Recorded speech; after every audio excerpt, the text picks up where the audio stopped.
Hello friends, welcome to my YouTube channel ScienceTalk.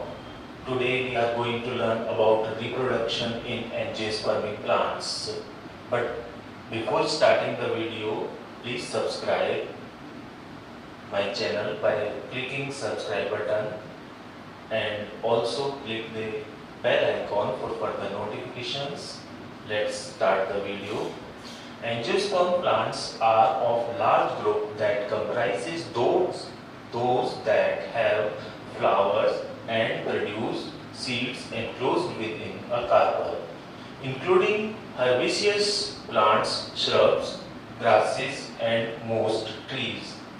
The term angiosperms comes from the Greek word angion and sperma. Angion means case or casing and sperma, which means seed. Vague alteration of generation is found in life cycle of angiosperms, which are diploid sporophyte and haploid gametophyte. Haploid gametophyte develops on diploid sporophyte.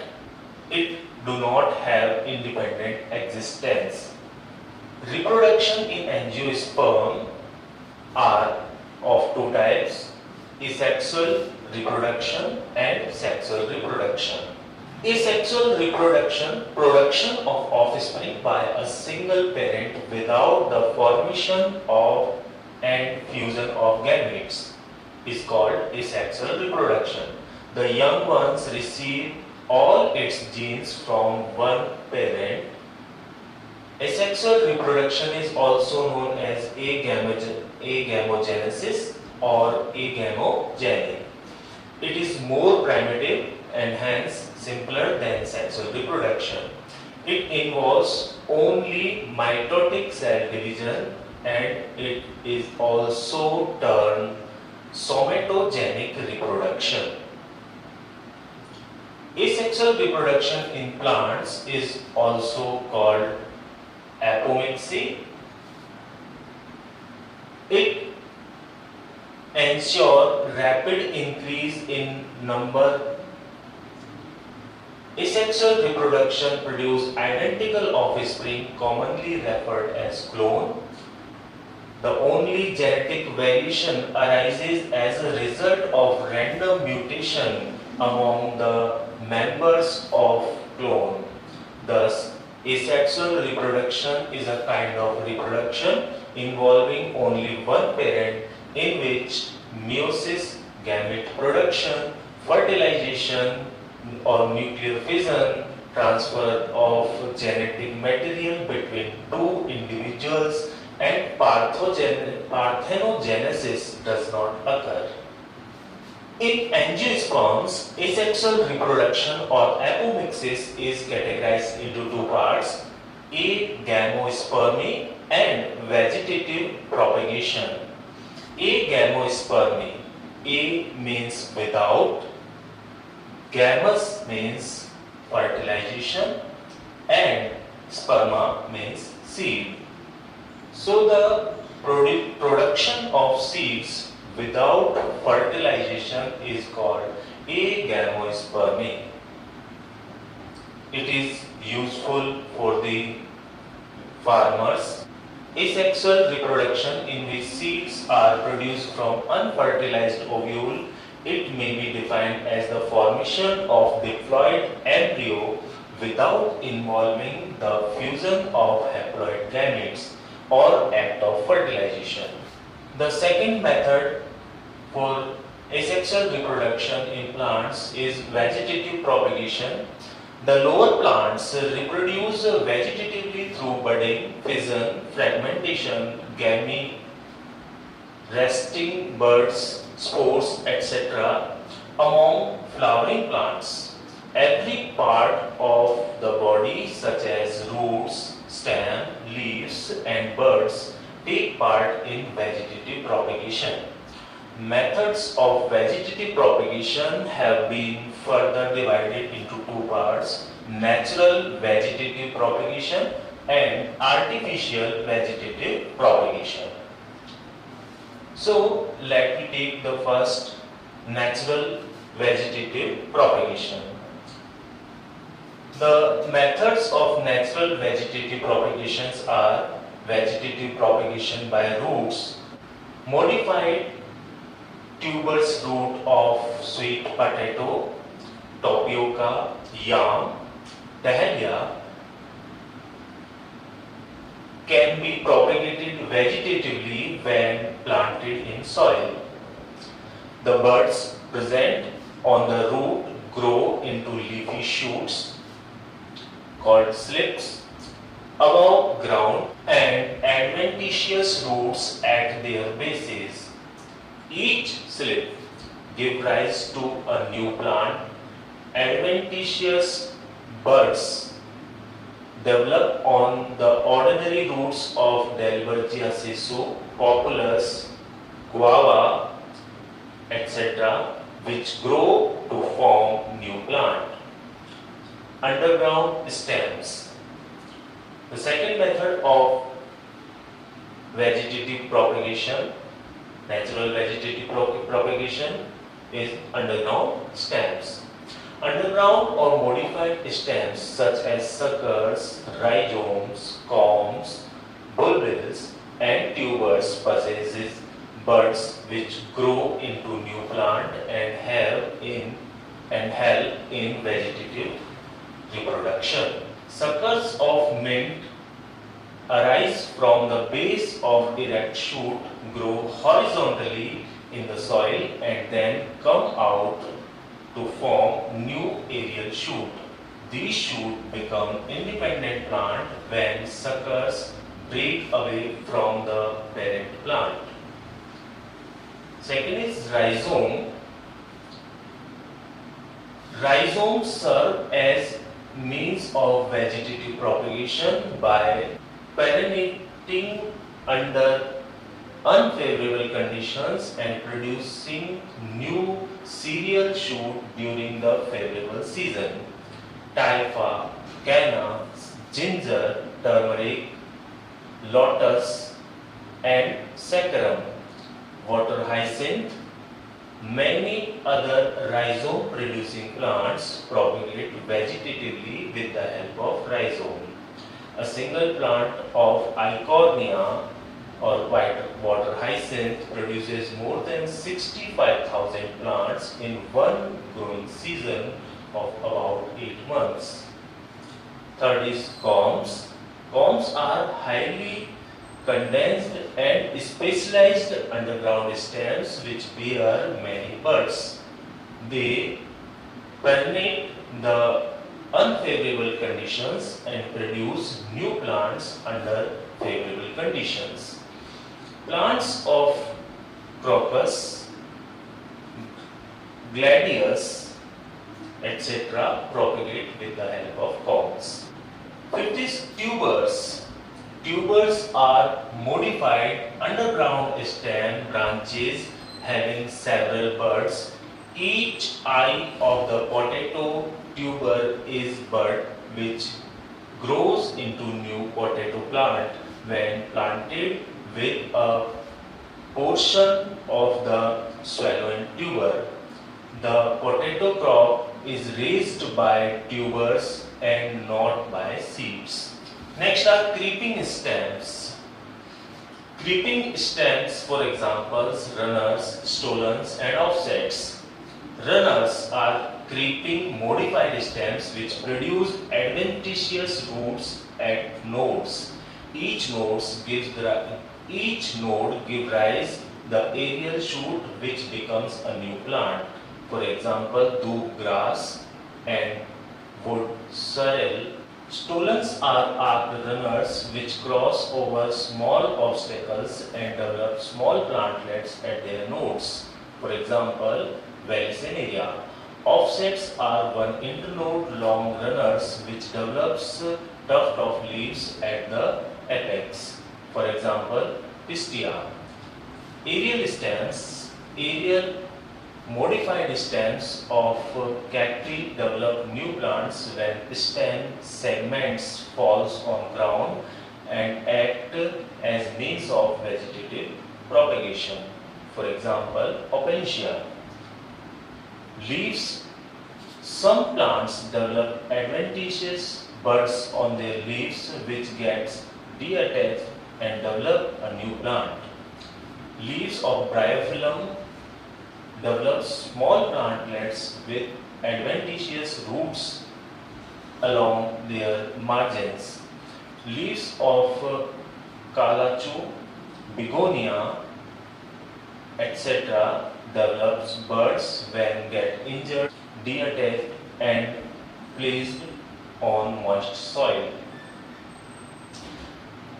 Bulbils. These are fleshy buds produced in the axil of foliage leaves in place of axillary buds. They grow to form new plants when shaped and fall on the ground. For example, Oxalis, Alum sativum, Diaspora, lily, pineapple, etc. In century plants, again, the floral buds are modified into bulbils which grow into new plants when shaded from the mother plant. Last one is turions. These are a special type of fleshy buds that develops in aquatic plants. For example, Utricularia for vegetative propagation. Second one is artificial methods of vegetative propagation.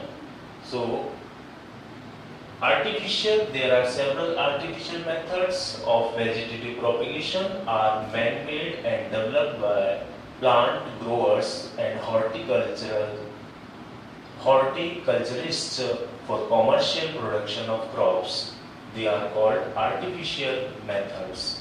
They also include several natural methods of propagation such as use of potato buds for growing potato crops commercially. Similarly, rhizomes of ginger, corms of banana, bulbils of onion, runners of mint, etc. are artificially used for commercial production of crops.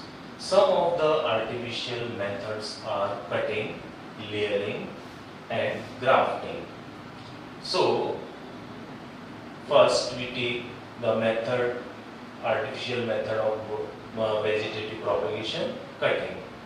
The small piece of any plant organ like stem, root or leaf used for propagation is called cutting. Root cuttings are used to propagate citron and tamarind. Stem cutting are most commonly used for artificial vegetative propagation. About 20 to 30 centimeter long piece of stem are planted in the natural position in the soil for proper sprouting. Factors such as age of the parent plant, length and diameter of cutting, season and type of plant are taken into consideration propagation of a particular species. Sometimes the stem cutting are treated with rooting hormone IBA, indole butyric acid, for proper development of roots. Examples are plant propagated by cutting are sugarcane, rose, bougainvillea, etc. Layering. In this method, roots are artificially induced on the stem branches before they are detached from the parent plant for propagation. There are two common types of layering: mound layering and air layering. So first one is mound layering. In this method, the lower branch of stem is bent down and partially defoliated. An injury made in the defoliated portion, the injured defoliated portion is covered with a light layer of moist soil in a way that growing tip of branch remains above the soil surface. After few days, the packed portion develops adventitious roots. The rooted branch is then cut separate from the parent plant and grown into a new plant. Example: jasmine, grapevine, strawberry, raspberry, cherry, etc. Second one is air layering. This method is commonly employed in the case of shrubs and trees which do not possess branch near ground. In this method, a ring of bark is removed or griddled, or a slit at upward angle is made at the base of aerial branch. The griddle portion is then covered with moist moss or grafting clay. Grafting clay possesses 2 parts clay and 1 part cow dung. Some pieces of hay, cotton and water and wrapped with a polythene sheet. The wrapped portion is called gutti. The griddle portion of the branch inside the gutti develops roots within a period of month. Now the branch is cut and planted in the soil after removing the polythene. This method is used in vegetative propagation of lychee, pomegranates, orange, lemon, etc. Grafting. It is the most common method of vegetative propagation described by the ancient gardeners long before the science of horticulture became established. In this method, parts of 2 plants jointed such a way that they grow as one plant. Grafting is done between 2 closely related dicotyledonous plants having vascular cambia.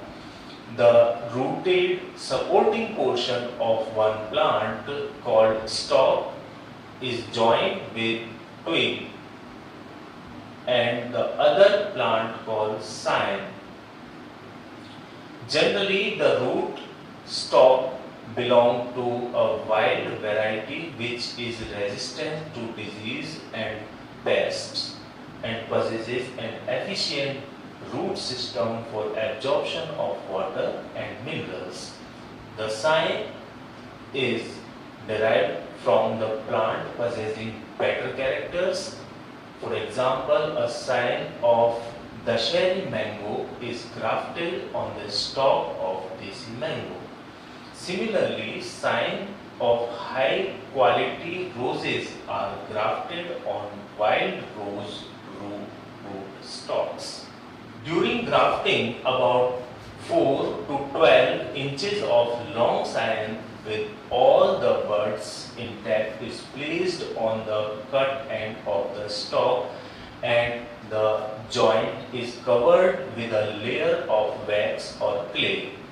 To prevent the evaporation of water or entry of pathogen, all the buds of rooted stalk must be removed. Within a few days, the cyme and the stalk become the composite plant. Grafting is of 4 types: tongue or whip grafting, wedge grafting, crown grafting and side grafting. In case of tongue and wedge grafting, the cyme and stalk have almost the same diameter, whereas in case of crown and side grafting, the stalk has more diameter than the cyme. So the first one is tongue or whip grafting. Both the stalk and cyme are cut obliquely at about the same angle. Second is wedge grafting. A V-shaped notch is made on stalk and wedge-shaped cut is made on sign. Third is crown grafting. Several signs having wedge-shaped cut are grafted on the sides at the top of stalk. Fourth is side grafting. Single sign having wedge-shaped cut is inserted in the lateral slit of the stalk. Examples of plant propagated by grafting are mango, roses, apples, rubber, citrus, pear, plum, peach, etc. Next is bud grafting. This method is similar to grafting except the sign is in this case consists of bud among with a small portion of bark having intact cambium. The living tissue of sign bud is inserted into incision made in the stalk so that it reaches up to cambium of stalk. The bud portion should remain exposed outside in the air. The joint is thoroughly sealed using bandage. The complete operation of bud grafting should be performed during the rainy season to ensure survival of the bud. After 3 to 5 weeks, the bud begins to grow. As soon as the bud sprouts, the stalk is cut above the level of graft. For example, rose, apple, peach, etc.